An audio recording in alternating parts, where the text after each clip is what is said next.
नमस्कार दोस्तों, स्वागत है आपका हमारे YouTube चैनल की क्लास जीके की पाठशाला में। और मैं पढ़ा रही हूँ आपको कंप्लीट इंडियन पॉलिटी। दोस्तों, हर कोई जन्म से ही किसी न किसी चीज़ में चैम्पियन होता है। बस हमें कोशिश करनी है तो उस हुनर को और निखारने की, उस पर और मेहनत करने की। और साथ ही साथ अगर वो हमारी पढ़ाई से थोड़ा हटकर है तो पहले अपनी पढ़ाई भी पूरी करनी है, फिर उस हुनर पर भी काम करना है जिस पर हमें लगता है कि हम उस पर ज़्यादा अच्छे से काम कर सकते हैं। तो दोस्तों, अपनी पिछली क्लास में हम पढ़ रहे थे भारत शासन अधिनियम 1909, मौर्य मिंटो सुधार अधिनियम। दोनों नाम एक ही हैं और इनके मौर्य मिंटो सुधार अधिनियम क्यों रखे?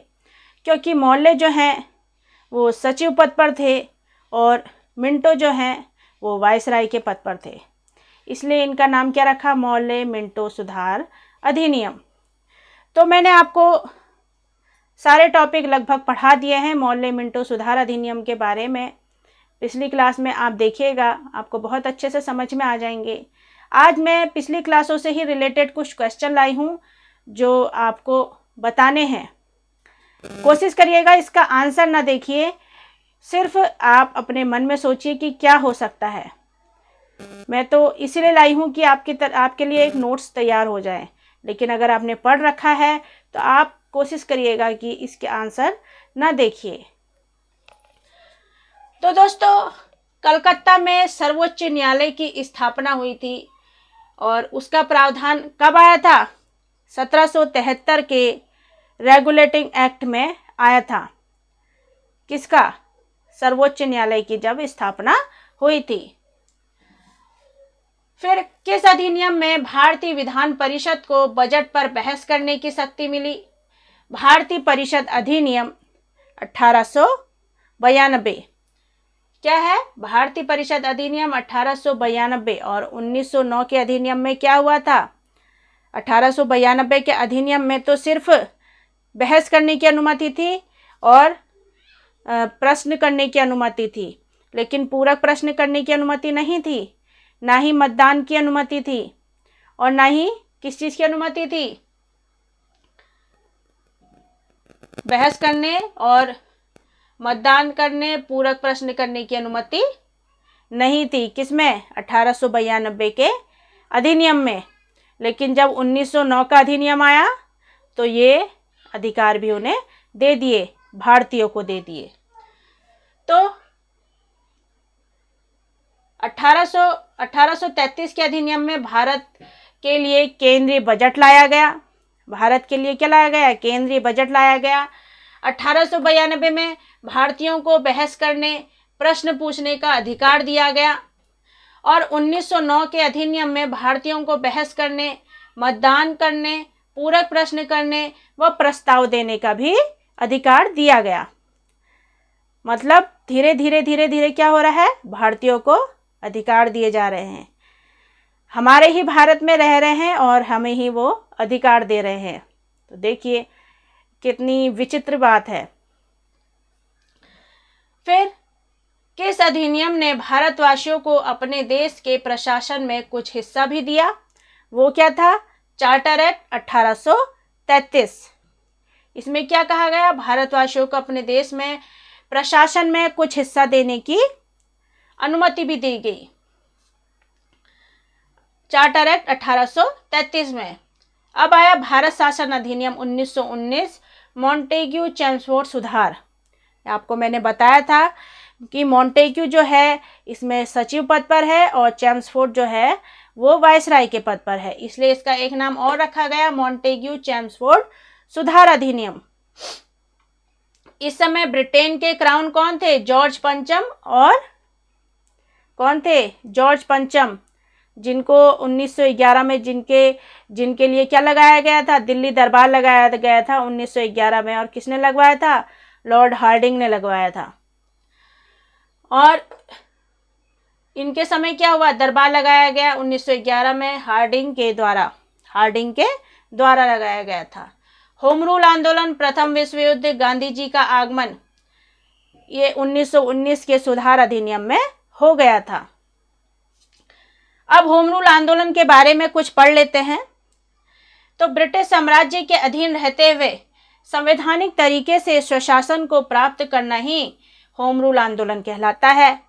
मतलब लड़ाई झगड़ा नहीं करना है, संवैधानिक तरीके से, कानूनी तरीके से अपने स्वशासन को पाना है, तो इसे होम रूल आंदोलन कहते हैं। और ये होम रूल आंदोलन कब हुआ? 28 अप्रैल 1916 को बेलगांव में। कब हुआ? 28 अप्रैल 1916 को बेलगांव में हुआ। और इसमें मुख्य नेता कौन थे? एनी बेसेंट और बाल गंगाधर तिलक थे। ठीक है दोस्तों, अब फिर क्या हुआ? प्रथम विश्व युद्ध हुआ। और यह युद्ध कब हुआ? 28 जुलाई 1914 से 11 नवंबर 1918 तक। कब हुआ प्रथम विश्व युद्ध?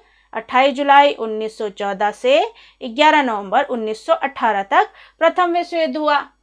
और इसी युद्ध को क्या कहते हैं? महान युद्ध भी कहते हैं।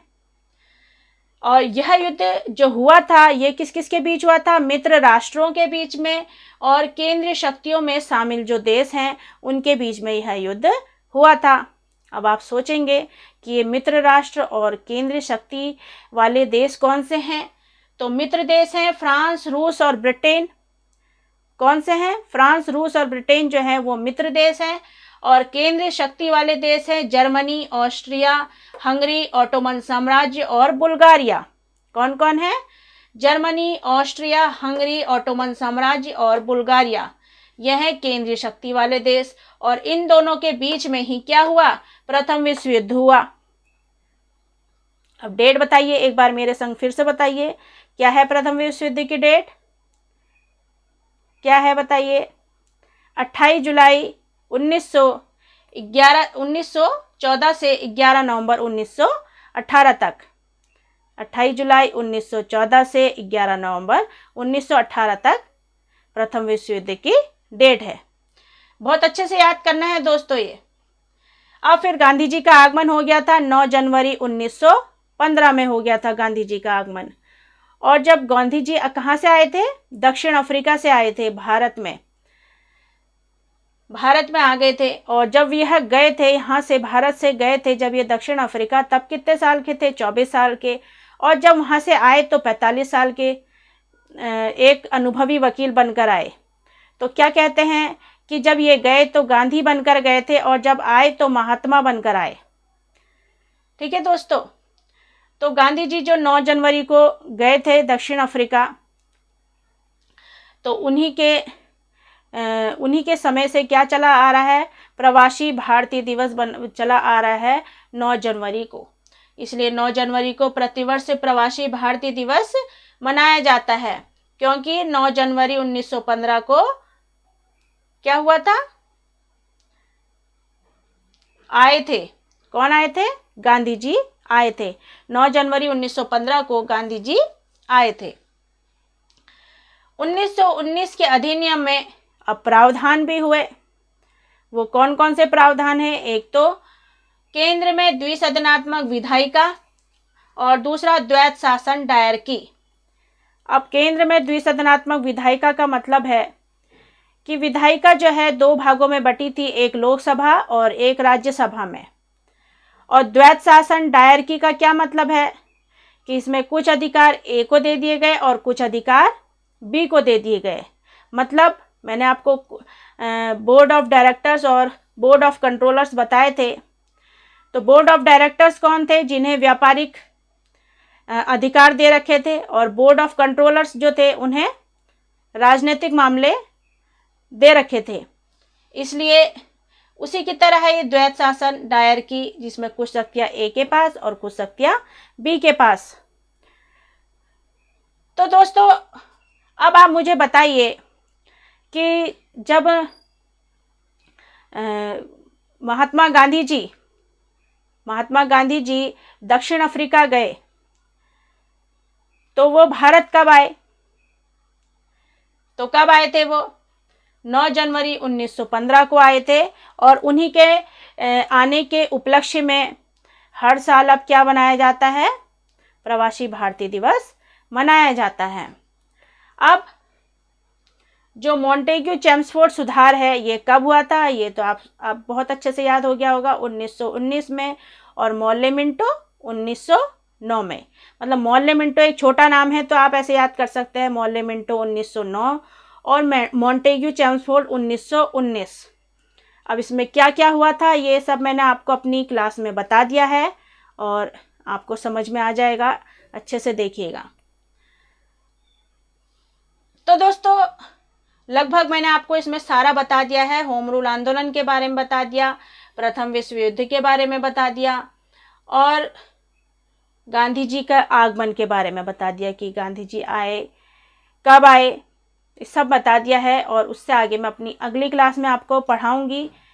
तो आपको मैंने आधे घंटे की क्लास 10-12 मिनट में पढ़ा दी है। क्यों पढ़ाई है?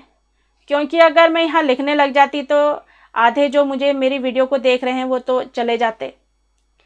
मैं फोकस कर रही हूँ कि सिर्फ आप समझें और मैं जितना भी ज़्यादा समझा सकती हूँ, इसलिए मैं बहुत इजी लैंग्वेज में आपके लिए लिख कर लाई हूँ जो आपको अच्छे से समझ में आ जाए।